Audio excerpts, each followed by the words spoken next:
Hey, what's happening, everybody? Dean Delray, another episode of Let There Be Talk. September 23rd, it's Monday. And most of you that listen to this probably watched Breaking Bad last night. If you didn't watch Breaking Bad, don't worry, I'm not going to give it away. But I can't believe there's only one left. How are they going to end this fucking show next week? I can't believe it. Just nail biter, this damn thing, man. It's just incredible. God, it's good. Nothing better. It's funny watching a show that good on the night of the Emmy Awards happened, you know? Just give all the awards to them for drama and then give the other awards to, like, Louis C.K. for his show. And then we're good. Right? There you go. Everybody else just don't even show up. These are the two shows that matter. And the other ones, you know, they're just filler till the good shows are on. I can't believe it's going to be over. What are we going to watch? Anyway, enough of that. Great guest today. God, if you know anything about me, you know I worship Fast Times at Ridgemont High. It's one of my all-time favorite films. I remember the day I saw it. I remember everything about it, man. And a lot of people worship Spicoli, Sean Penn's character, and I love it too. But to me, the true star of it was Bob Romanus. You ask who that is? That's Mike Damone. Remember him? He sold the tickets. He was the scalper. Just love this guy. And about a week ago, a friend of mine, Jeremiah Watkins, was like, oh, I did an open mic in the Valley, and one of those Fast Times guys was there. I was like, no way. And he goes, yeah. So I Googled, and sure enough, Bob owned a espresso shop over there in the Valley on Magnolia. I called, and he answered. It was hilarious. He's like, hello, Bob's. And I knew right away it was him. I've known that voice all my life. That's how much of an impact that film had on me and his character. And he came over and did the podcast. It was just epic, and it's perfect for episode number 50. That's right, we're at 50, which I can't believe it, man. 50 episodes. And I'm just fired up that you guys still tune in and like it, and I get emails. You guys are so cool out there. This episode's pretty special to me. It's number 50, and Bob was just so damn cool. And he's part of something that was pretty iconic, man. It's probably the most iconic comedy of the 80s. Came out in 1982, Fast Times at Ridgemont High. If you never saw it and you watched it now, you're probably like, it's okay, but you got to understand how epic that fucking thing is when it came out. So sit back and listen to it. Also, one last thing, couple things. If you want to donate to the podcast, it really helps. Hit me at deandelray@yahoo.com. Also, thanks to everybody that came out to Largo Friday. It was an epic show. Sammy, Obaid's 1000 spot. Thanks to Cedric Bixler for hosting it. Wow, he was cool. And the amazing Kyle Kinane did the show. Kyle is just fucking comedy god. Kyle Kinane. Follow all those guys on Twitter. One last thing. October 13th, I will be at the Ice House opening for Mark Maron. I can't believe it. I'm fired up. I'm looking forward to it. Mark Maron, everybody knows I love him. I'll be opening for him the 13th at Ice House in Pasadena. Other than that, sit back, listen to this right here. What about the tunes? Mike Damone, the one and only Bob Romanus.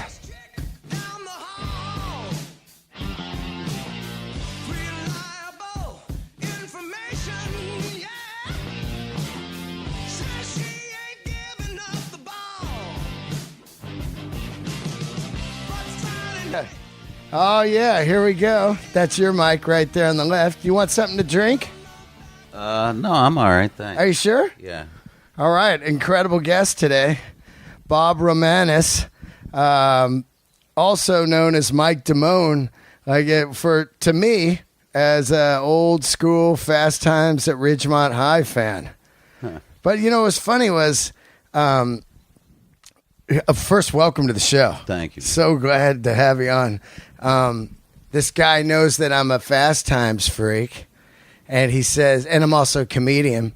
He says, man, I was at this open mic last week, and the dude from Fast Times was there. Oh, yeah. I was like, this guy, his name's Jeremiah Watkins. He's like a tall, skinny kid. He's kind of a physical comic. He tours with me and stuff. We just did a movie together called I Lived. And I said, nah, not the same guy. And he goes, yeah, I'm telling you, it's him. So then I Googled and I called you. You answered the phone, and I knew your voice a mile away. You're like, hello. I was like, God damn it, that's him. I started laughing. Yeah. I'm always at the shop, so. Now, what do you got, a coffee shop? It's an espresso bar. Right. And it's in North Hollywood, between Lancashire and Magnolia. On Lancashire, between Magnolia and Chandler in the NoHo Arts District. Oh, yeah, over there by the Ha-Ha? Yes, exactly. Right up the street from it. Wow, okay. And it basically, it's not a coffee shop. It's more like a coffee house. Oh, that's cool. And I have entertainment 5 nights a week, Friday night I have open mic stand-up comedy. Yeah, that's great. Tuesday night I have jazz. Wednesday night is open mic, all acts welcome. Thursday night, singer-songwriters. Saturday night we usually have a band, Yeah, like a full kind of rock band, or not too. It's a really tiny place, right? I mean, tiny. If you have 15 people in the audience, it looks crowded. But that's I can great. Fit like 30 people in there, and it'll feel more like a house concert or a like a living room concert than it will anything else. What got you into that? Well, I'll be honest with you. I needed a job. Yeah. I needed an income stream. So I thought, well, I could either be working at a coffee house, or I could open one, try and turn it into something, Right. So that's what I did. Now, you've been working all your life in TV and movies, right? I mean, I looked up, you worked a long time after Fast Times. Oh, I worked for years. Yeah. I remember I had my appendix blow out. And I was in the hospital. There's nothing on during the day, and I'm turning on, and there you are, Speed on Days of Our Lives. Yeah, I did that for 2 years, Days of Our Lives. Yeah, man. I used to love that girl, Hope, on there. Oh, yeah. And then later when I moved to Hollywood, this is how weird Hollywood is, my neighbor was Bo Brady. Oh, really? Yeah, he lived on off of Queens, and he had this, he built a house that looked like an old Tahoe cabin. Huh. And he took me down to the set. Boy, was that place creepy. Yeah. It's so dark and old. And the old lady was still alive. Like underground. Yeah, it's all underground and creepy. You're like, whoa, there's Port Charles. Just weird, right? And Patches walking around. Yeah. But yeah, man, I mean, you worked forever. You did that movie Foxes. Foxes. That was the first thing I ever did was a movie called Foxes, and that was in 1979. Right. Now, where'd you move out here from? Connecticut. Originally, I'm from Hartford, Connecticut. And you moved out here to play music, right? Yeah, I came out in 1976.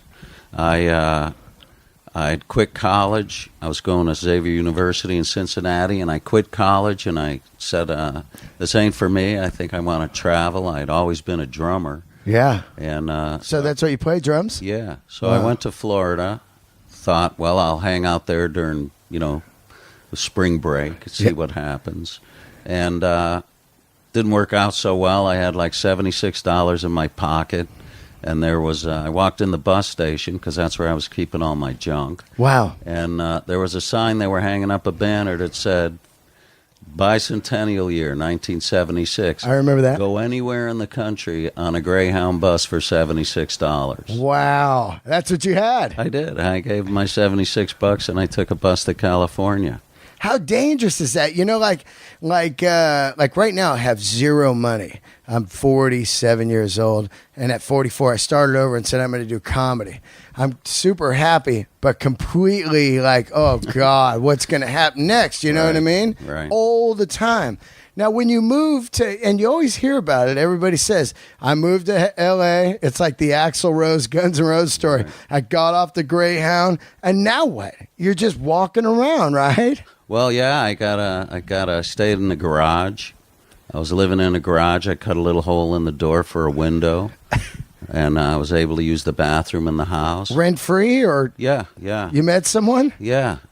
I knew someone out here. I got you. There you go. So I stayed in their garage, And I think my first job was, I got fired from the Palladium because I got a job checking IDs, but then I asked some guy for an ID, and he said, let me see your ID.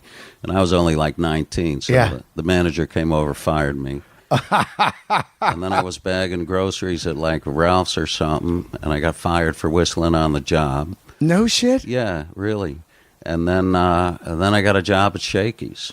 Shakey's on Santa Monica? No, Shakey's down on Olympic and Fairfax, right around there. Olympic and Fairfax. All right. Was it Fairfax? Yeah, I think it's Fairfax. I don't even know if that one's still there. The only one I know. It is. It's still there. Oh, yeah. Oh, yeah. I go by it every time. Every time I go by it, it's like memories come rushing back of making the pies in the morning. So you're working there and you want to be in a band. I'm working there, and music's my interest. What kind of music were you into at the time? Because that was like what punk was going on, and also 70s rock. In the it was the late 70s. Not too late. It was 76. Right, like Boston, Van Halen was. Exactly. I actually had a friend in Hartford who had gone to Boston Berkeley School of Music. Oh yeah, I've been there. And he had studied. He'd majored in drums and percussion. Right. And it was all jazz. So. Oh yeah. For many years we hung out, and he would teach me what he knew, and so jazz was something I really loved. You know. Kind of like John Densmore was a jazz drummer in the Doors, and that's what made that shit sound so cool. Oh, he's an amazing. Yeah. Instead of having this heavy hand of just like boom, boom, boom, boom. Yeah. You know. It was a little more melodic, maybe. You know. So that's what I was into. I ended up getting a job, and I don't know if you would know this place called the Great American Food and Beverage Company. I don't know that place. There was one. There were three of them. There was a little chain, three of them, and there was one in Hollywood called High Pockets, Great American Food and Beverage Company, and they were all singing waiters. So you'd wait on somebody, you'd bring them their ribs or whatever, and then you'd go up and you'd sing a song. Like what song? Popular songs or just like Roaring 50s? I used to have a Roaring 50s repertoire of like Tom Waits tunes. Wow, no shit. Like Saturday, Heart of Saturday Night, and and that's awesome. Would you do it like that? Like I'd do it like me. Yeah. And I was very shy. You know, I actually got a job in the kitchen as a cook because I was too shy to audition for the job. Because as a drummer, you're kind of in the background a little bit. You know. Yeah. You don't, and that was fine for me. So when I had to go out on the floor finally and sing, because I got a waiting gig there, I took an acting class because I was very shy. To get rid of the stage fright. Yes, exactly. My first day in acting class, something happened. It was like, wow, man, this is really singing to me. I can get up on this stage and I can be every character that I want to be in life. Right. All the things like the asshole, the lover, all the things that a shy guy has a hard time being. And I have a great excuse. I can get up there and be as big an asshole as I want and look at you and say, that's not me, it's the character. Yeah. Yeah, you can hide behind different things. Plus, if you're shy, you can kind of hide behind the character. That's exactly right. It's not me, it's other, it's... Right. It's, so that hit me really hard. And where were you going to acting class at? Was it just some dude? Yeah, I was studying with a guy named Bobby Lyons, and he was pretty well known in town, and at the same time, I was playing drums in a country band. Wow. And we were touring a little bit, too. And I was never more bored in my life. On the road? On the road, yeah. But not just being on the road, but playing country music. For a drummer, it's not... Yeah, it's most exciting. It's just a lot of rim shot. It's like boom, chick, boom, chick, boom, chick, boom, chick. Yeah. You fall asleep at the... So I really started to put a lot of time into the acting, and I got lucky pretty quick. I knew this guy who had an agent, and he was an actor, and I said, if you hook me up with your agent, I'll give you a 10% commission on what I make. So he did. Wow. And they sent me out, maybe one of the first few auditions was Fox's. Yeah. Fox is Scott Baio. Yeah, he's yeah. big at the time because of Happy Days. Oh, he's huge. He's huge. He's huge, and they just come off of that. Him and Jodie Foster had just done that little gangster movie. I forget what it was called. Yeah. You know, yeah, what was that called? I forget too. And it was one of Jodie's. It was Jodie. She had just turned 16. This was a nice film for her. Yeah. And, it probably didn't get the audience it deserved, but if you ever go and check it out, Foxes is a really good movie. And it's based on a true story. Right. About 4 girls from the valley. And Now, Fox has had the chick from The Runaways in it, Sherry. that's right. That was her first film. Who later on you do the Runaway film. Yeah, Talk about full circle, right? Exactly, man. Yeah. Now, was she kind of fucked up on that movie? Did you ever work with her or anything? Yeah. No, she was fabulous, man. Very, very. I didn't notice if she was like drugged up or anything. It Right. never occurred to me, Yep. And everybody was really nice. It was a great experience. The 70s really had some key films for a guy like me. I'm 47, so I'm 10 years younger than you. But you had like Little Darlings with Matt Damon. Right. You had Over the Edge, Matt Damon also, but Matt Dillon. Yeah. But rock oriented film there. You had Bad News Bears, Yeah, that Walter was a good Matthau. one, man. You had Foxes. There were these key kind of 70s films, that Yeah. were just kind of iconic, man. When you look at them, they're incredible films. Yes, they are. Like you see one now and you go, oh, this is great. You Even could now, watch the Bad News Bears today; it will still make you laugh. A really good movie. And that film is spectacular, right? yeah, that was back when I think that was really kind of before corporations really took over the industry and Yeah. started running the studios, and business became. It was just before all the rock stars traded in their drugs and alcohol for jogging suits and mineral water. Yeah, right. It was around that change. So people were still investing in like movies like Foxes, Yeah. which Well, they like dangerous stuff. It's kind of outlaw stuff in the 70s. Yeah. You got Godfathers and all that. All the great films were made. Jaws. They would take chances. yes, exactly. They would take more chances than they do today. Yeah. It seems today like everything's kind of a rehash of something else.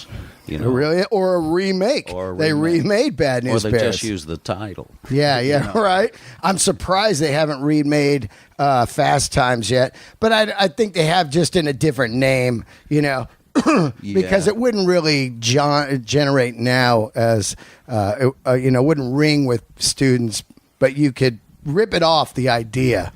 Yeah, I think the idea is basically not a new idea. No. It's not a new idea. Yeah. It's American Graffiti. You're right. You're You know right. what I mean? Porky's was later. Yeah. But basically, Fast Times was a movie about life in high school. So you do. And it rang true because Cameron Crowe Yeah. went back to high school when he was 22 years old, enrolled as a senior, and hung out with all these kids. Didn't tell them what he was doing. Yeah. So he told me one day on the set, he said, I was sitting down with these few guys, and one guy just started spouting the 5-point plan. What you need is my 5-point plan. He said he ran in the bathroom and wrote it down on a napkin. Yeah. So these are like words right out of their mouths, and the same issues that every generation faces. What I mean? It doesn't matter if it's the 50s, 60s, 70s, 80s. There, you got relationships. Yep. The guy who's trying to You get got- a job, working, get Yeah. that guy. You got nerds You got against your hip nerds. people. Yeah, they're really, it doesn't really change, and the issues are always the same for teenagers. Yeah. Now, after you do Foxes, you get a call from the agent to go audition for Fast Times? No, after I did Foxes, I didn't work for 3 years. Wow. And And you were like, that's the weirdest, right? Like when you come to Hollywood, like when I came here 12 years ago, I played music all my life. But my buddy said, hey, you got a great voice. You should do commercials, voiceovers. I did 4 in a week. Wow. And I was like, and crazy money coming in, you know? And I go, man, this is like... That's the life. I can't believe I didn't come here sooner. I was an hour in the studio just going, you know, Diet Dr. Pepper. Right. I can't believe it's a diet. Here's check, you know? Exactly. You roll out of bed, you don't even have to shave. Nothing. You know? And then you don't work for a long time, man. It's almost worse than if you were trying for a long time and then got it, right? Because... Well, yeah, show business is a weird thing, you know. It's always... Yeah, you know, I've always had this feeling that some people are really meant for it. You know what I mean? It's like they do a guest star on one show, and next thing you know, they got a 3-picture deal. Yeah. You know, some people star in movies, you know, and every time they do that, it's like starting from scratch all over again, you know, out there hustling for a job. So it's... And the money's changed, too, now. It's not as big for the medium guys. Yeah, medium guys used to make some pretty good money. You can maybe do a couple things and live a couple years, but now you got to be either way big or it's just grind. Well, what you know, the lines were crossed a while back, a long time ago, really, in the 80s, I think, when television used to be one thing. Films was another thing. You're right. And if you were a film actor, you wouldn't even dream of doing television. No way. That's ghetto. You wouldn't dream of doing voiceovers. You wouldn't dream of doing commercials. You were a film actor. Yeah. You know? And at some point, the lines got blurred, and when, you know, big actors realized you can make all this money doing a voiceover, they started, you know, doing that. So... So the middle guys got cut off. It's almost like a lot like life today. You know, the middle class is kind of cut out. Yep, exactly, right? Well, you know what happened also is somewhere along the way, TV got good. Not all of it. There's so much shit. But you want to be on a Breaking Bad. You want to be you want to be on a Sopranos. Oh, sure. You want to be on a Sons of Anarchy where you go, well, shit, this is pretty good. And they got great guys on here, and it's better than most of the movies now. You know? Well, yeah, absolutely. There's some good stuff out there, you know, especially with all the cable channels where you're not limited, you know. But that changed a lot. That changed for me. You know, I was more of a journeyman actor, you know. Yeah. I would do 6 or 8 guest stars a year and then a film or two. Yeah, like you were doing Facts of Life. Yes, exactly. You did that Booker show. I did. That was Richard Grieco, right? Yeah. Yeah. I was on Fame for 3 years. Right. You know, so, and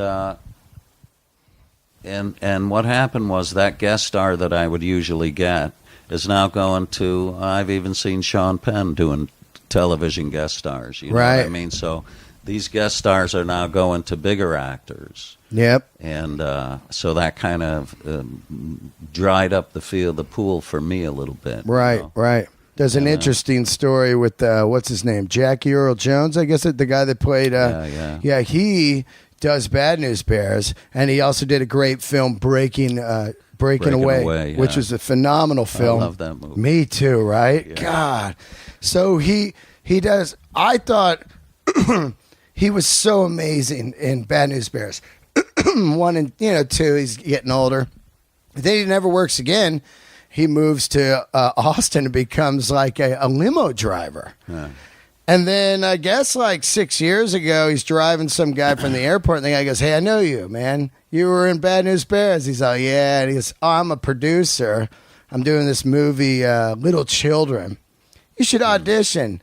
He's like, "Man, I haven't been in the biz 20 years, man. It's changed." And then he does, and he gets an Academy Award nomination. Right. Now he's working like crazy. Well, I always maintain you're always 20 minutes away. That's it, right? 20 minutes away from the ride of your life when you're out there, you know. Yeah. So you never know.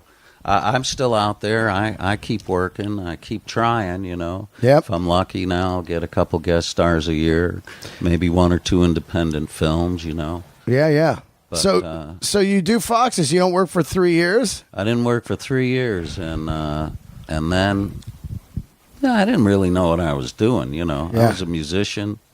I never been in the business, or coming from Connecticut, show business is like a big dream bubble. Yeah, hell You know yeah. what I mean? And I'm still starstruck today. You know what Yeah. I mean? It's like that's another world, man. It really is. And all of a sudden, I find myself kind of sitting in it, and never really felt comfortable. Mm-hmm. Always felt like I was that little kid from Connecticut looking at that big bubble. And so 3 years had gone by, and my mother came out to visit me. And I said, "What do you want to do, Ma?" She said, "Let's go to Schwab's." She'd always heard a lot about Schwab's. Yeah, I don't yeah. know if you remember Schwab's. Yeah. And I used to go there every day, Yeah. hang out. It was all actors. They'd all have racing forms in their pocket. Nobody was working, Racing forms. I love that look, right? And so I took her to Schwab's, and we were sitting there. And this guy walked in, and HBO had just started, maybe a couple months old, and they Right. were running Foxes. Uh-huh. And this guy walks in, he looks at me, and he says, "I think I just saw you on TV last night on a movie called Foxes." And I said, yeah. He said, "You have an agent?" And I said, "No." He said, "You want one?" I said, "Sure." And I think the third audition he sent me out on was Fast Times at Ridgemont High. Wow. So You got the in a sides? sense, I was discovered at Schwab's, Yeah. just like Lana Turner. Yeah, right. Now, when you when you go to the audition, you get the sides, your audition for Mike Damone, or you actually audition for another guy? Sometimes you No, go. I went in there and I got the sides. I read the script. I went in. I auditioned. I auditioned for Amy Heckerling and the casting agent. Right. This is like her first movie she's directed. This was her first film, Yeah. and being produced by Art Linson and Irving Azoff. Irving, yeah, huge music person, the Huge. biggest. He was everybody's manager at that time. Jackson Brown, the Eagles. Yeah, Joe still Walsh. got the Eagles. Yeah, And I worship the guy. If you watch the Eagles documentary, yeah. he is the reason the Eagles are still around. I mean, he constantly battled. Amazing businessman. He is amazing. And Art Linson, one of the biggest producers ever, Right. And this was maybe his, I don't know if it was his first film, but anyway, I auditioned, and at the end of the audition, Amy looked at me and she said, "Don't cut your hair." And I said, "Oh, okay, great." Yeah. So then I left, but I didn't hear anything for a week. Yeah. And then I get a call, they want you to come back. So I go back in, now I'm auditioning for Art Linson, Irving Azoff. Wow. And You got to be freaking out on that, right? I was feeling pretty good. Yeah. So I auditioned, and thought I did pretty well. Do you remember what scene you did? I can't remember. Right. But by the time of this process was over, they had I didn't hear from them for a week. I thought, okay, I didn't get it. Then I got a call a week later. So now the third week, they want to see you again. So I come back in, I audition again. I audition more scenes now. Yeah. Okay. And then it was over. I leave. I didn't hear from them for a week. And then I figure, okay, I didn't get it. And then I get a call. They want to see you again. So now I go back. Now Amy, she's got actors in there. She takes me to makeup, to wardrobe, gets me all dressed up. I come in. I start acting out almost every scene in the script. Wow. Okay. With other actors in there? Like you're doing like a chemistry read? I don't know if it was that or not. Right. I'm not sure what. Who was there in the room? I don't even remember. I got you. Just someone. Except for Irving, Art, and Amy. Right. And Don, I can't remember his last name at the moment. But So the other people didn't get the film. They're just in there. maybe, I think they were just there to, Gotcha. to work with me while they watched. Why? Okay. Man, they're really throwing you through the ringer, right? They were. And so, once again, I did a good job. I thought, yeah, man, I'm going to get it. And then I leave, and I didn't hear for a week. Now we're in the 6th week, Wow. and they call me back. We'd like to see him one more time. Insane. So now I'm in makeup and wardrobe, and I'm improving. Yeah. Now I'm improving shit, Yeah. okay? Thank you very much. I leave. I didn't hear for a week. I mean, by now, if you can imagine the highs and the lows that you're going through. Brutal. It really was very brutal. And you don't even know it's going to be what it is. You Right, know, I it think becomes it's iconic film later. But at the time, you're like, hey, you assholes, Some silly she's summer new. movie, you know. Yeah, right. And you've read the script. You're like, when you read the script, were you thinking, oh, fucking great? No, I thought the script was really good. You Right. know, it made great sense. It was funny. You know, I mean, it was a good script. Yeah. But who'd have thought? Yeah, right. I thought it was another summer flick. Yep. You know, kid flick. So, 7th week now, they call me back, and I go in and I do a couple scenes, and then we're all in the room, and they said thank you. Oh. And I looked at them. I looked at Art Linson Yeah. and Amy, and I said, you know, I really like this role. I think I could do a really nice job with it. But I'm not going to come back again for you. I said, that's it. Yeah, you laid it down. And right then and there, Art Linson said, welcome aboard. Wow. And then I found out later that Art Linson thought that I looked too old. Right. And that was the rub right there. He didn't think I looked young enough. I was going to ask you about that. I was 26. 26. Yeah. I was one of the oldest cast members. Right. And but Amy fought like hell, I think. Yeah. And finally he gave in, and it worked out really good, you know. Right. Yeah, it did. Now, I remember, first of all, you're like the main guy in the movie. I rewatched it again last night. I've seen it 1,000 times. But when you really look at the film, you're in the opening scene, and then you're almost in every scene. Yeah. It's a humongous film for you, and it's like a great shot, and the character's amazing. You know, it's like I related. A lot of people, of course, I love Spicoli. I was it was 82. I'm a freshman in high school. I go see the film. I'm fucking dying, of course, of Spicoli. But what's really resonating with me is your character, because at the time I worship rock, you know, and I'm a freak. Like I'm still am a rock freak. But I'm watching and the stuff you're saying in the scenes, like, what about the tunes? I want you to want me, you know? And that shit was so on fire, man. Like, you know, Cameron just killed it with this writing, He you sure know? did. Yeah, he sure did, man. Now, I got a question on your character. It looks like, do you live alone in this apartment as your character? It just looks like you live in an apartment. Like there's the scene where you're going out to your car and there's prick spray painted on it. Right. And it looks like, do you live alone? No. There is a line in the movie, I think, when she calls. Oh yeah, you're in the garage with your dad. He's in the garage with his dad. Yeah, says. But you never see his parents, and they shot it in some little apartment out in the valley, you know. Yeah. So probably, you know, they were a low rent family living in a little apartment. Yeah, you're driving a Gremlin. A Gremlin. It made me want to have a Gremlin. I remember that's like the worst car, Gremlin. Later, Wayne's World had the Pacer, the round Gremlin. Right. Your room was amazing. It had a Devo poster, which I love, and your locker had a Devo poster, but they were two different ones because I'm a Devo freak. One was the Whip It era. The other one was Through Being Cool era, which is hilarious. You wouldn't remember, but I'm like an idiot like that. Like, ooh, look at that. I'm backing it up. Look at the posters. You also had a Elvis Costello poster. Yeah, right. Well, I'm going to give a lot of credit to Amy. Yeah?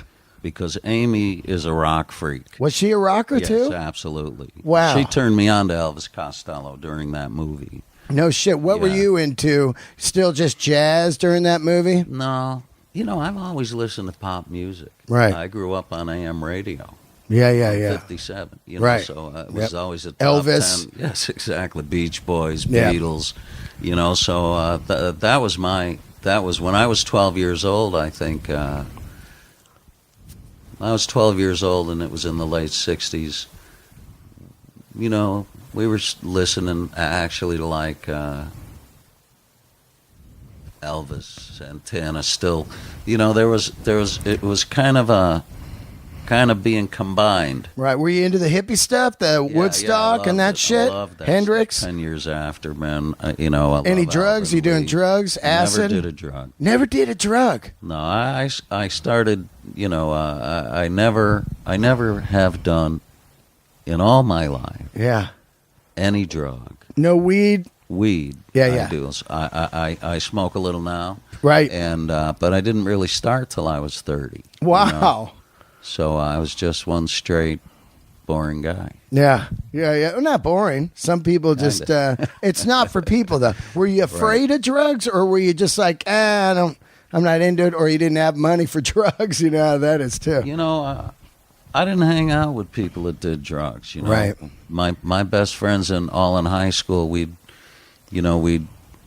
might get a 6-pack of beer on a weekend, and go out to the elementary school and play 6 hours of wiffle ball. Wow. You know what I mean? That's some nerd shit there, huh?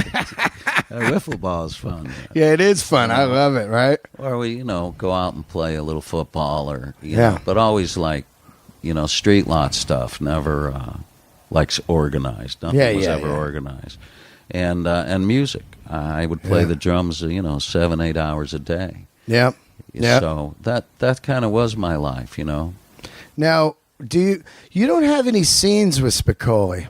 Is there a couple outtakes? I think there were. There's one outtake. Right, I think I saw it once on YouTube or something. What was it? Well, they liked each of our characters so much they were trying to figure out how to put us together. Exactly. So they decided to do this little improv one night at the mall, and I'm in the record store, and Spicoli comes in and he asks about something. Yeah. Where's da-da-da-da-da? And I turn around and I look at him and I say something like, 6th aisle down on your left, something records, blah, blah, blah. And I just rattle off all the information. Yeah, because you know everything about music. Right. And that was the improv. Oh, then he just goes, far out. Yeah, something like that. Now, what was the first time you saw Sean Penn on the set? Were you just like, now, was he wearing a wig? Because he did taps. He what? He had a fall. The back. Oh, it was like weaved in? Yeah. I got you. It was, the front was his, the back was weaved in. Right. Because he did taps before that. It just come off of taps. Right. But do you remember when you first saw him? Because you're reading the Spicoli character. When I read scripts, a lot of times I have visions of the guys as I'm reading a script the first time. You know what I mean? Or you hear these different voices as you're reading them. Now, when you read the script, do you think Spicoli, is going to be the way that Sean played him? When you see him, you go, holy shit, there's Spicoli. I got to tell you, we've studied with the same acting coach for many years. Oh, wow. Me, Sean, Nick Cage, Eric Stoltz, Michelle Pfeiffer, Lily Tomlin. I can go on and on. Who is it? The acting teacher was Peggy Fury. Peggy Fury still alive? No, she died a long time ago. Bummer. But the studio was called the Loft Studio. Right. And everybody was there. We were all studying there. And the first time, I didn't know Sean really. He was in a different class. Yep. And I would go down to the set on the days I wasn't working. Oh, is that right? Yeah. Oh, that's cool. And I would watch them shoot their scenes.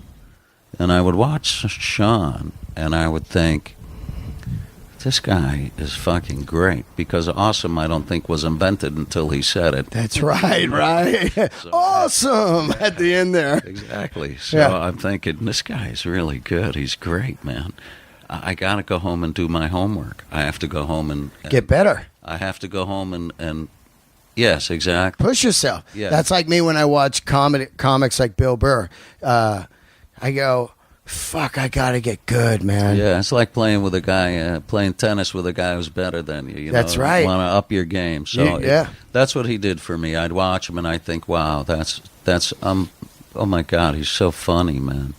And then, when it's not, when you're not in the movie though, when he's just walking around the set and he's still Spicoli. Yeah, he stayed in it? Totally. Yeah. And I don't mean until he went home. Always. I mean until they wrapped him. Wow. Some Val Kilmer shit on Doors, you know? I think he actually took an apartment and lived as Spicoli for the 2 months that we shot. Is that right? Didn't live at his house. And and then the day we wrapped, he came on the set, and he was amazingly different. Are you kidding? Like the haircut or the shit was out of the hair? Yeah, and he was very sweet and friendly, and a Spicoli. Spicoli on film's a very funny guy. Spicoli in real life's obnoxious, man. You know what I mean? Try hanging out with a guy like that. He's really After a while, you're like, get this stoner out of here. Like Spicoli pops in and out, you're laughing. But if you're the other two buddies, he's always fucking up, like the car crash thing, Exactly. Or if you didn't hang out with him and you were around him, you'd think, what a douche. Yeah. You know what I mean? Yeah. I was Spicoli in high school, not because of the film, but that was me, man. I had the Varney glasses at high school, long hair, the Vans. Where did you grow up? I grew up in the Bay Area, but I was a California kid, and as I look at that film, it's really iconic for a lot of things. What it does is it introduces a lot of people to Vans, which were around. I raced BMX, and I rode skateboards. I wore Vans. OP shorts. Right. That shit, OP shorts, people are seeing that. Ray-Bans. Yeah, exactly. Ray-Bans, some of the Pat Benatar look, they cover everything so amazing. And the film really resonates California, the mall life. Yeah. Sure, people had malls, but they didn't have malls like here where they're hanging out. They're more like where they shopped in middle America. Yeah, no, it was very true to life, this film, That's why it still resonates. And the issues that the kids went through... Brutal. Still resonate because everybody goes through that. Everybody. They I don't do. care what area you're in, Yeah, you're right. American Graffiti, they went through the same thing. Yep. We're all going through the same things, The kids go through the same shit. Yeah. At any, at no matter what time, no matter at what time we're in. Yeah. It feels a little innocent still, though. That's what I like about it. The 80s, as bad as it was, we had Reagan. We had just come out of the 70s of the gas wars and the Ayatollah Khomeini. Right. And that whole thing of like, fuck them. And then Reagan comes in and it's really grim. But you can feel this kind of hope in the film. People are having fun. They're at the arcade. They're listening to music. They're going to concerts. But there is the realities of like abortion and, dealing with being a nerd. Rad's a nerd, I always look at the two of you and think, how would you have been friends, Rad and you? With Ratner? Yeah, Rad, yeah. Because I do feel like you're a loner and maybe you just use him because you're lonely. Well, I think he genuinely liked him, because I don't think he had many friends. Right. Damone didn't have Not many at all. friends. That's how it feels. He had one friend, and that was Ratner, and that's why he feels bad when he fucks him over. Yeah. And I think he genuinely feels bad, and I think, I'd always played him as sort of a transplant. Like, I'd always imagine, I don't know if any of this is in the book or anything, but I'd always imagine he was a kid who came from, like, New Jersey. It did feel like that. And now he's in this West Coast atmosphere, and he's so out of place. Yeah, he dresses different. Right. He's got the jacket on. Right. That's more kind of East Coast with the collar up. You've got buttons on, but it's an Elvis Costello button. Right. He's very, he's sort of a fish he's out of his element here. Yeah, well, you hit a home run on that because that's how it feels. And the one friend that he attracts is Ratner, and the reason he attracts Ratner is because he puts on this front of being kind of knowing everything about chicks, and he's kind of a cool. If you weren't very smart, you'd think he was a cool guy. Yeah, yeah. And I think that was the attraction, He definitely feels like he's the guy that knows everything but done nothing. And knows nothing. Yeah, knows nothing. I mean, he doesn't really know anything. He's just shooting off his mouth because he's new in town, and that's what some kids might do, put on a front Oh yeah, just to, they want to fit in. Exactly. So, and that's sort of where I was coming from with them, And when you read that, that's how you felt. You were like, "This is how I'm going to play the guy." When I read it,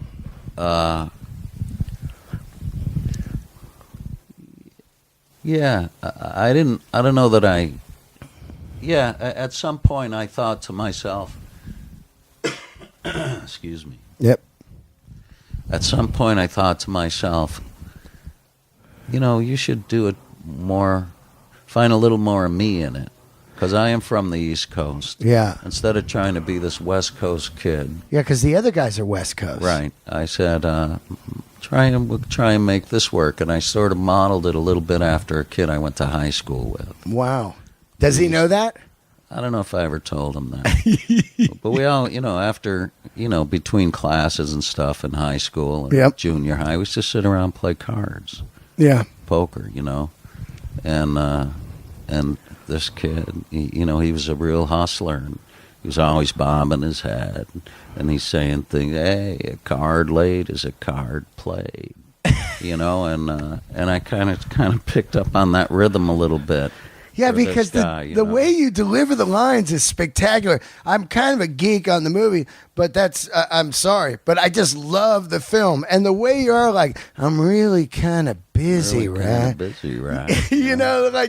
shit. You're doing nothing. You're watching Leave It to Beaver. A good episode, too. Which is the one I've still tried to see where he gets stuck in the teapot. Yeah. The tea, that thing up there, yeah. I'm looking at it in the background like, look, I mean, after you love the movie so much and then you finally get it on DVD, you can watch each scene and go like, hey, what the fuck's going on back there? He's watching Leave It to Beaver, which is nighttime in the 80s, and you're watching the Beav. It doesn't get any nerdier than that, and you're supposed to be cool. To me, that's like an inside thing of you have no life. I have no life. I don't. Well, you look at it and you see he has one friend.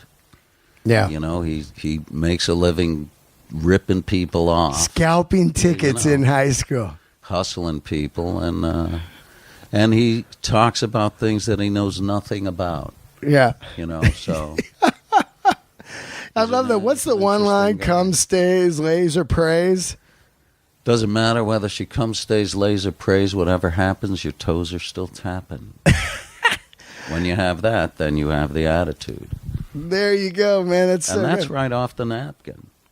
Oh, off the guy's napkin? Yeah, off of Cameron's napkin. Unbelievable. Sitting around in a pizza parlor with these guys, and he says it doesn't matter whether she comes, stays, lays, or prays. Whatever happens, your toes are still tapping. So insane, in the bathroom right? And writes this shit down. That's a great lyric, right? Oh, I'm telling you, it was a great little monologue. Yeah. What you need is my 5-point plan. You don't just walk into the room. Yeah. You kind of move across. I mean, I love all that stuff on it, especially when you go like, there's the Deborah Harry cardboard, and you're like, isn't this place great, Debbie? Like you're talking to Deborah Harry cardboard cutout. That's right. And then there's a line where you say, play side 2 of Zeppelin 4, which is really physical graffiti. Right. They played the wrong song. Yeah. And I'll tell you why. Yeah, I want to know that. Simply because Amy thought that this song sounded better. Cashmere? Yeah. Right. It's just she liked the cut and she liked the music on that cut. And it had nothing to do with any rights or anything like that. It was just... They had that song in there, and they thought, I don't quite like it. And they put Cashmere in. It worked great. Let's get into the soundtrack a little bit. It's pretty amazing. First song is Go-Go's. I think it's We Got the Beat. We Got the Beat. You open the movie. But then the next song is not on the soundtrack, and it's American Girl, Tom Petty, which is a key fucking song in the film, and it's not on the soundtrack. I don't know why. And another one that's not on the soundtrack, but I do know kind of why, is Life in the Fast Lane, which is played at the prom. And that's a band playing that, so you can understand probably why they didn't put that on. But there's a heavy, heavy hand of Eagles songs on this thing. Solo Eagles like Don Henley, Joe Walsh, the other guy, I forget his name. Every one of those guys was working with Irving. Exactly. Yeah.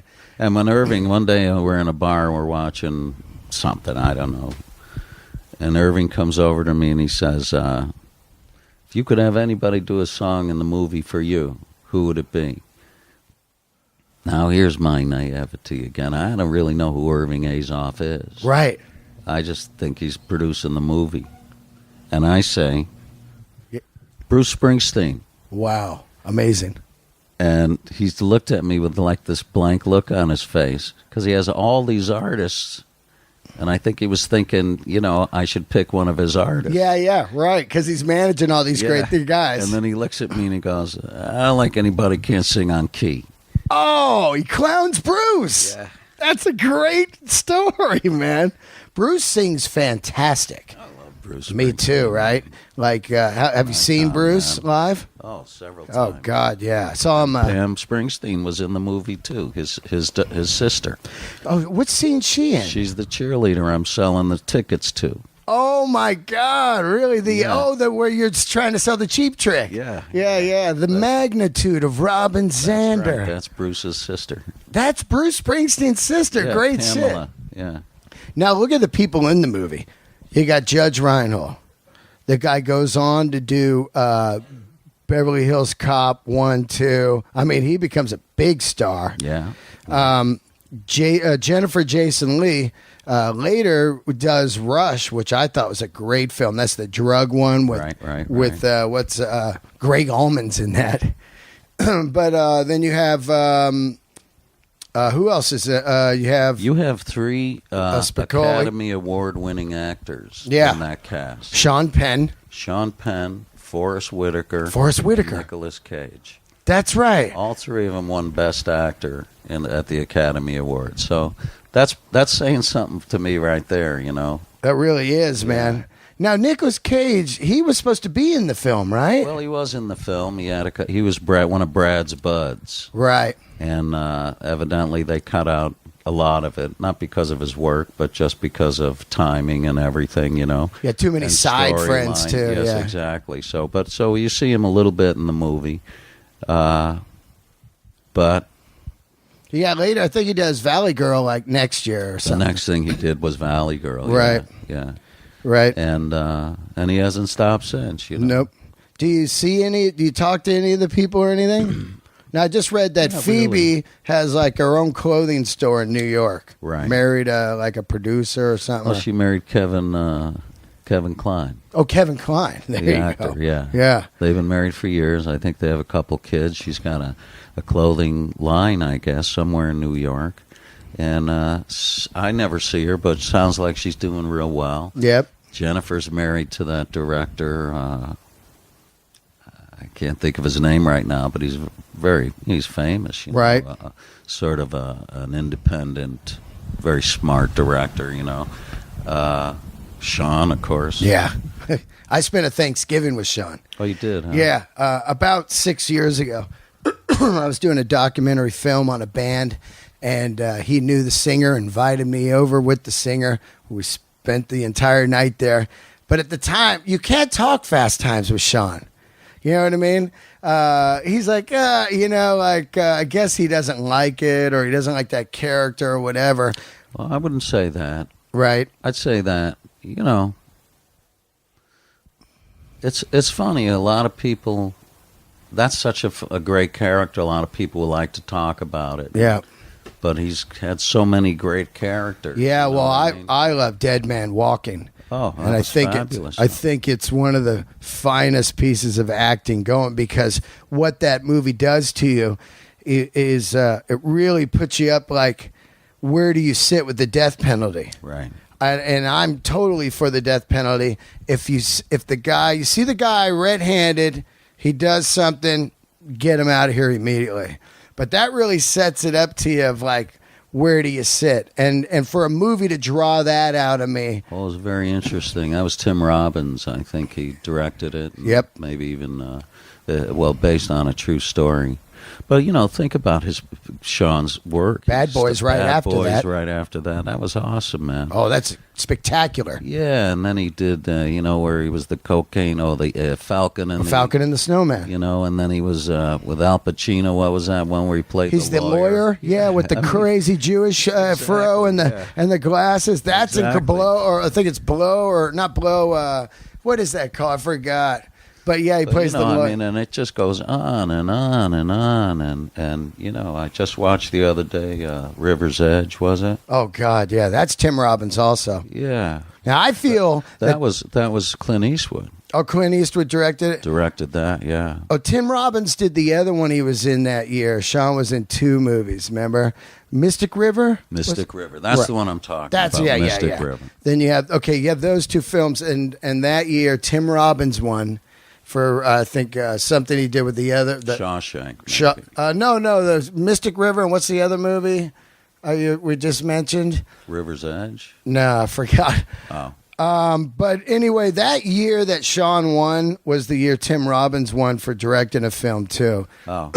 And I felt that was like some kind of makeup Academy Award, because the year that Sean lost for Dead Man Walking is the year that Nicolas Cage won for Leaving Las Vegas. Right, yeah. And I was like, Leaving Las Vegas is good, but it ain't no Dead Man Walking to me. And Sean was an outlaw at the time. I think at the time Sean was still a bit of an outlaw. Yeah.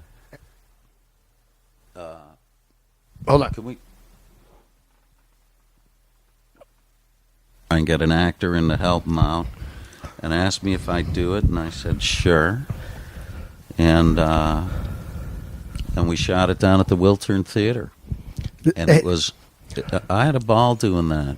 They were really nice sticks, And then I became really good friends with Tommy, and we hung out for the next couple years. Yeah, he's a good guy, man. He's a really great guy, man. I opened for Styx, my band, when I was playing music, and his wife is dynamite. I remember she was like, Tommy, you got to meet this guy. Their band's great. He's all, hey, man, what's going on? Yeah. He's just like, I remember him from Damn Yankees. Right. And I was living in the Bay Area, and they were doing the Damn Yankee record up at the Night Ranger guy's house up there. So they were around a lot in the Bay Area. Right.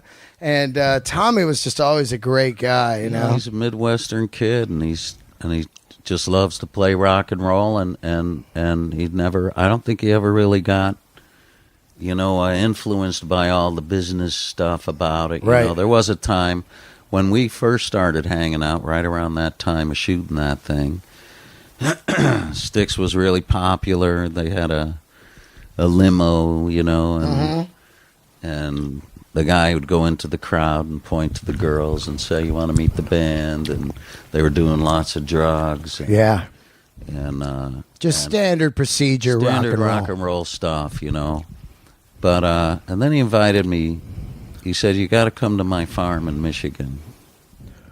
So when the band was flying back, he had me fly with him. Fucking jet, unbelievable. Private jet? Yeah. Styx had private jet. They were huge. Unbelievable. Well, they were a touring band. That's where they made everything. So. I mean, I saw them at the Oakland Coliseum, Yeah. And they played like 3 nights. And it was the Paradise Theater tour where it was a full production. Oh, unbelievable what they do. Yeah. And then we get to his farm. It's like 100 acres in the middle of Michigan, Yep. And he brought me there and left. Left? Left. Oh, left. Oh, the worst. Like disappeared. Yeah. So I mean, on purpose. Here, here's a place you come to relax. Oh, wow. It was amazing. I can't stop thinking about it. Still, he called it Tranquility Base. He said, you start on this path right here and walk all the way to the end. And it was 100 acres, so I did. Walked all the way through these meadows of wildflowers and beautiful cattle or whatever, Yeah. By the time I don't know how long it took. By the time I got to the end, there's this beautiful barn, and on it was this logo that said Tranquility Base. And by the time I reached the barn, I was so mellow. It was amazing. It was just amazing, and he was such a a generous guy. You know, I got my Porsche in the garage. You take it. You know? Yeah, yeah. So we hung out for Did you a ever while. jam with him? No, we never played any music. Wow. I was always sort of the actor at that time, you know. Well, you seem like such a mellow guy. Were you pretty wound up after Fast Times? Now, once Fast Times comes out, it fucking goes through the roof.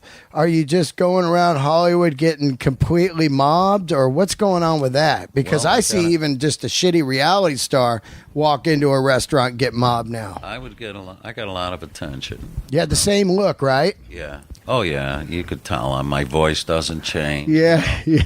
And it was funny. I'd be walking down the street with Sean Penn, and someone would walk up to us and say, "Hey, you were in Fast Times at Ridgemont High," but they wouldn't even recognize Sean. Yeah. you know? Yeah, Sean was probably happy about that. Probably, yeah. I think the thing with Sean is a lot like there's bands that have a hit song, and then they have a whole catalog, and the person only wants to hear the hit. Right. They don't have time for that guy. You know what I mean? They're like, if that's all you know me for, that's cool, but you should have taken the time to look at my body of work if you're really a fan. Well, I don't know. I wouldn't pretend to know what he's thinking there, you know. Yeah. But I'm saying that's how a lot of people try to ditch stuff. You know, I mean, you don't want to always hear about the same thing. And when you do a lot of body of work, it's nice to hear about the other things you do, you know. Yep. I love it when someone comes up and say, "You know, I saw you in a Tales from the Dark Side," and I'm like, "Yeah, that's right." yeah, right. You know, I mean, I saw you in a ton of shit, and I'd always be like, Damone, you know? Yeah. Facts of life. You were Natalie's boyfriend. I deflowered Natalie. Man. Deflowered her. Deflowered Natalie. Yeah. I always loved Blair. She was a cutie. I was always hoping that I could get like a rich girl like Blair and just live the rock and roll dream, right? Oh, well, she was in there. Yeah, that was a fun show, man. Yeah. What was They your were all favorite fun. thing you did? Well, Fast Times was one of my favorite things, you know. But I got to say, probably my favorite stuff you've never seen. Right. You know, it's usually where I'll get a chance to do a real character or something, you know, but it's usually an independent film. You know, I did a film called The Mojave Phone Booth. Right. That was very dramatic, which I really enjoyed. And, you know, as far as... I think Fame was maybe one of my favorite series to be on. That was a great show. It was a great show, and these guys, I never seen anybody work so hard. You know, these guys go from, 6 a.m., they're on the set till 6, 7, 8 o'clock at night, and then they go to the studio to record, and then they go to the dance hall to rehearse, and, they were just working so hard. Everybody was so nice. Yeah. And there was, it was always a lot of action and fun, and that was a nice, steady gig I did for about 3 years. And Yeah, I that was loved some my good shit, character. right? Yeah. Fox was killing. They had Jump Street and Fame Yeah. at the, that was the Sunday night. Yeah. Fox was really, really cooking back then. Just did you getting roll- going, actually, I think. Yeah, they were brand new. You're like, Fox, what is... I think they also had Arsenio Hall's talk show. I can't remember if that was right, but they just were hitting it out of the park with those two shows. Did you ever run around with Johnny Depp? No. We had the same agent for a minute. Yep. I did Jump Street a couple times, and which is where I got the spinoff for Booker. Right. I ran into Richard Grieco recently. Wow, is he still around then? Yeah, well, I did a film with his brother, David Grieco, who's one of the greatest guys. I love him. We did Is he an actor? Yeah, on and off, on and off acting. He lived with his brother during the huge era of Jump Street. His brother spun out. He moved away, got away from his brother. But we did a Tarantino film, Hell Ride, like part of the Grindhouse series. Yeah, but I ran into him, Richard. He hangs daily, I guess, at this Starbucks on Ventura and Coldwater. That one by the Ralphs. Really? And he's kind of shell shocked. But he had a Gigolo show, like documentary on HBO that he produced and was running about 3 years ago. but he paints now, and he has a website where he sells paintings. Really? And they sell. I guess that's good how he for him, survives. man. Yeah. Good for him. Yeah, yeah. He's a very nice guy. It's He's good a to see very that you sweet didn't guy, go. you know. Yeah, it's good to see that you didn't spin out, though. You know what I mean? I never got any traction to begin with. No, I'm saying a lot of guys. You do fast times, and then you know. No, I'm still here. I am all about longevity. You know. Yeah. I've always thought that Fast Times is just a cut off the album of life, really. You know, and maybe it's an A side, and maybe it's a hit. Right. You know, but it's still the album. Oh, and there's God, yeah. lots of stuff to go on that album. So I'm still working at it. I'm still, like I say, you're always 20 minutes away as long as you're out there. I really believe it because what'll happen is you're going to do something big. Say you do a Tarantino film, you know? I think someone may walk into my coffee shop and say, "Oh my God," It's true. you know. It's true. Look at Andrew Dice Clay. Sure. Huge guy in the 80s. Then he can't get, anything. He's at the Coffee Bean on Sunset. The Entourage producer comes in. He goes, "Man, I was a big fan of yours in the 80s." He's like, yeah. He goes, "I'm going to get you on Entourage." And he's like, "Yeah, whatever." Yeah, and next thing exactly. you know, he's on. Then he just does a Woody Allen Yeah, film. I saw that. And now he's yeah. bigger than ever. Well, you never know. You just never know. You know. Yeah, you just got to As long stay as in the you're out game. there, as long as you're out there, as long as you're still out there, it could happen. But you certainly can't sit back and. No, you don't wait. But Yeah. I think it could happen for So you that's because why I get proactive and try and start this coffee house. I got the band, we play everywhere. yeah, let's talk about that. Oh, all right. So I got your CD here. Yeah.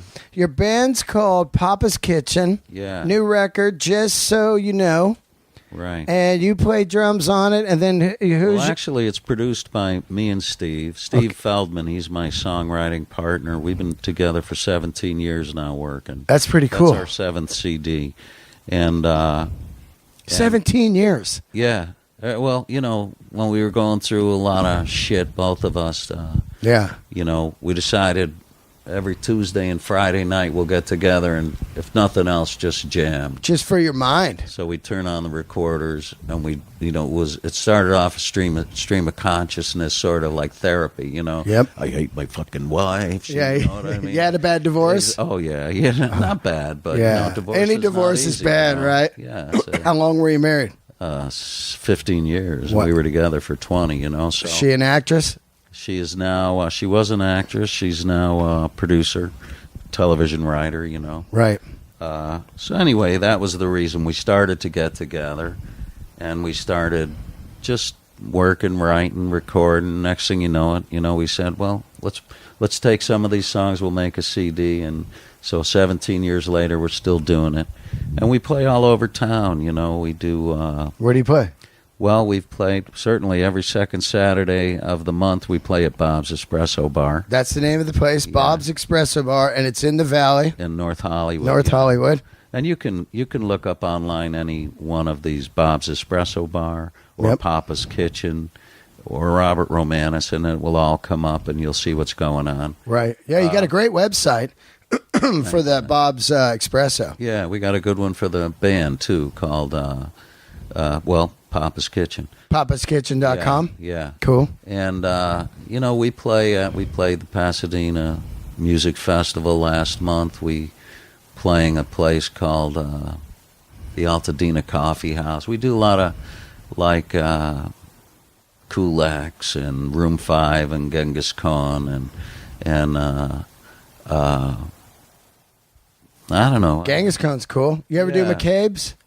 Never did McCabe's. Right. No. Now, what is it? It's two-piece? Or do you have a full band when you're out? We go anywhere from playing as a duo, depending where we are. We did last Sunday. We did a tribute to Cat Stevens. Oh, I saw that on your website. Yeah, out at the Raven Theater in Santa Monica. So it was just me and Steve for that one. You know. And he sings, or do you sing? We both do. Oh, that's great. Usually it's like I got this idea, and this is my idea, my song, and then we'll finish it together. You play acoustic? I play in the band. I play electric guitar and I play bass. Oh, wow. Yeah. So no more drums. No, sadly enough, Yeah. But What kind of guitars you got? Martins, Gibsons? Well, I got a Martin acoustic, a D35. I've had for about 20 years. Great guitar. I love that one, man. It sounds beautiful. It's set up beautiful. I've dropped it 1,000 times, so it sounds even better. Right. You know, it's got a lot of little cracks and shit. And then I have a Telecaster. Oh yeah, That's what I play. I love Tellies. Old Blackguards. I love those. Yeah. And then I got an old Fender bass with a flame painted with flames on it. Oh yeah, that I use when I play the bass. Yeah, and so we both. It depends on who wrote the song, who'll sing it. Beatles style. Yeah, and we work on our harmonies. We have a lot of nice 3-part harmonies. Yep. Because we have a couple other guys join us, you know, and it's kind of acoustic rock, you know. That's Jj great. Cale. We did a tribute to Jj Cale a couple weeks ago at my shop. You know, I had like 8 different bands come down, and wow, and each one did a couple songs of Jj Cale. You know, Jj Cale's cool, man. Oh yeah, you see Jj Cale if you Google. Eric Clapton does that festival every year. So Jj Cale, before he passed away, played a few years ago, and to watch him play Cocaine. It's so different than Eric Clapton. It's more loose and feel, you know. Oh, definitely got it's its not own so style. It's not so rigid. It's not like da na na na.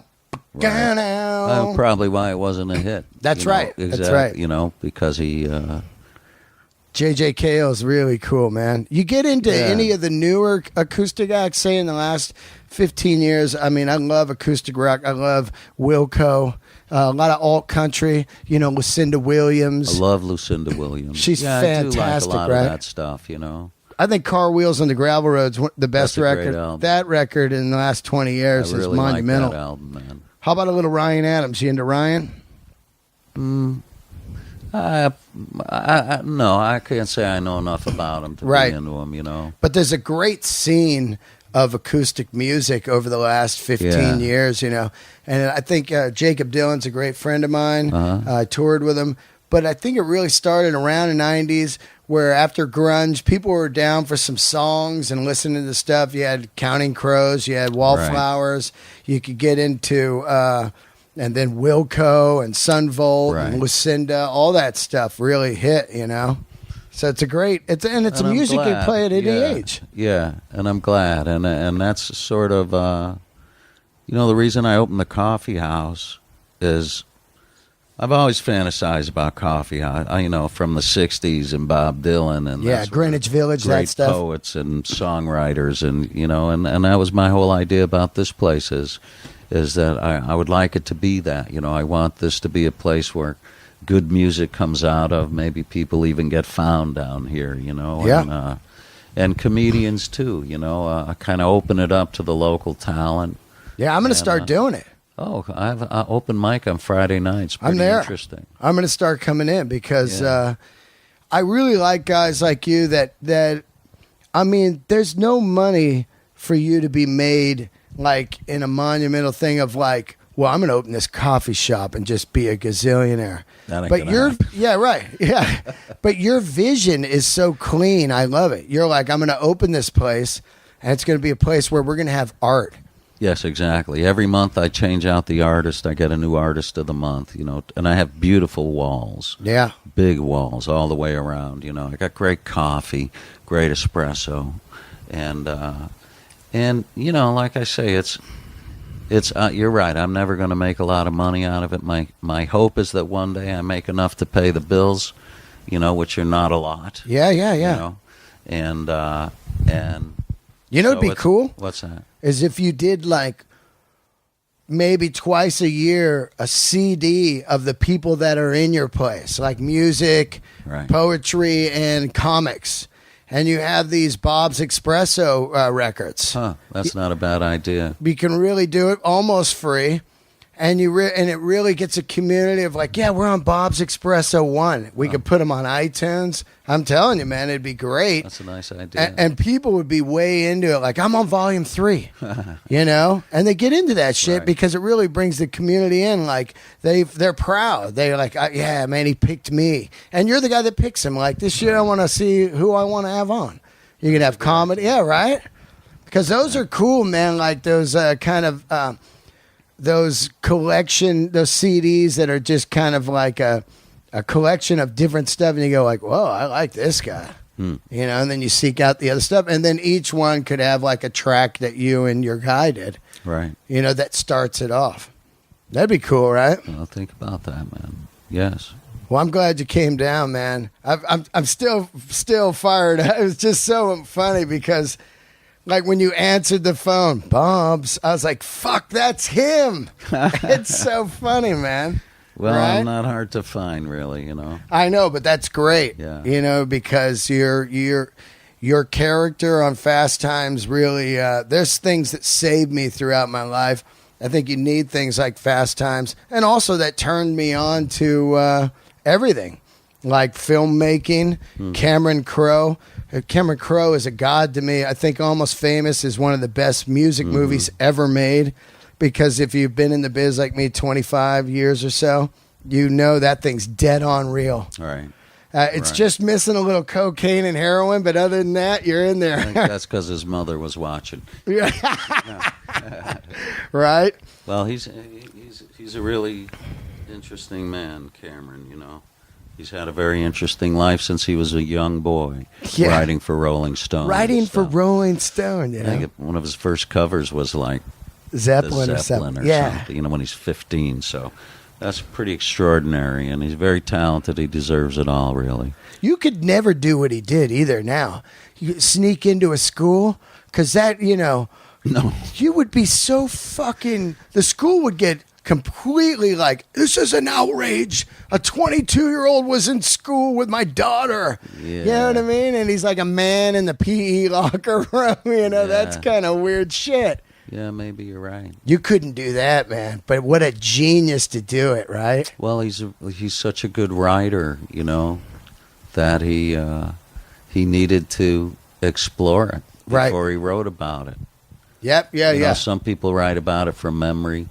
Some people write about what they think it is. He needed to actually go and experience it to write the book that he wanted to write. That's true. And what are your songs about?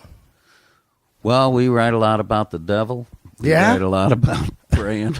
We write a lot about you know, hanging in there. Are you a religious guy? Not at all. Not at all. Well, you know, I'm very spiritual. Yeah, me too. But I'm not. I don't follow anything. You know, when I was an altar boy. I went to Catholic schools. When I was about 12 years old, I used to sell papers down at the church. Right. Every Sunday morning, 5 a.m., I'd get up and I'd set up the Boston Globe, the Hartford Courant, the New York Times, stacks of them, and people would come to church and they'd buy the paper. Some early Damone shit. You bet. And it was great. And some people actually came to this church so they could get the paper and not have to go to the drugstore on the way home, you know. Yeah. And one day it was snowing like crazy, about 5 a.m. in the morning, and there must have been a foot of snow on the sidewalk. So I put my papers underneath the side of the church under the ledge so they wouldn't get wet. And the priest came out and he said, "You need to move." And I said, "Well, if I go out there, everything's going to get soaked." He said, "I don't care. You need to move. I don't want you next to the church." Wow. And at that moment, I thought to myself, that's not very Christ-like. Yeah. Christ would never throw me out in the snow. And then I kept thinking about it and thinking, this is just a big fucking business. Yeah. You know? That's amazing you realize that at that age. Oh, and I thought, I'm never going back to church again because it's bullshit. Yeah. But I've always had my own personal pact with God. Yep. You know? Yeah. But I would never. I think religion is part of the big problem in this world. Oh, yeah. Well, religion causes wars. Exactly. You know what I mean? And intolerance. And, yeah. You know, I mean. And judgment. Exactly. And you know, religion would try to shut Fast Times down, the movie. You know? Oh, I'm sure. Yeah. I'm sure it would have been everything they didn't want. Was that rated R or PG? At first it was rated X. Oh, my God. Really? Yeah, and that's because when we were doing the cabana scene where Jennifer and you and her, there was a full shot when we were on the couch of both of us naked, a full shot, Yeah. You did Frontal Nude? Yeah. Whoa, And, Harvey Keitel. You know.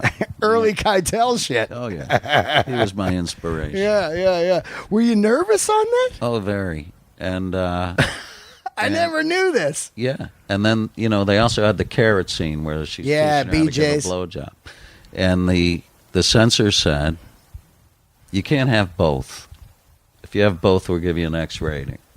So they cut out the full frontal nudity. Yeah. And made it an R rating. Yeah. Yeah. Wow, man, that movie.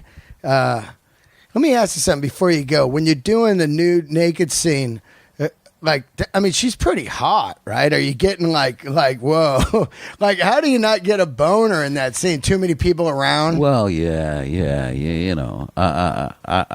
You know, my hat's off to anybody who could get a boner in that scene. Right? You know? Yeah, right. Like porn guys. Yeah. Yeah, you walk out and there's the sound guy and the camera guy and the director. And, Yeah. you know, these people over here, and there's Jennifer, and there are the cameras, and the last thing I'm thinking about is getting a hard on. You know, the first thing I'm thinking about is, you know, well, actually, I was so nervous, but the scene called for nerves. Oh yeah, The character perfect. would have been nervous. Yep. Because he'd never had sex before. Yeah. So I use those nerves to play the scene, and that's how I got through it.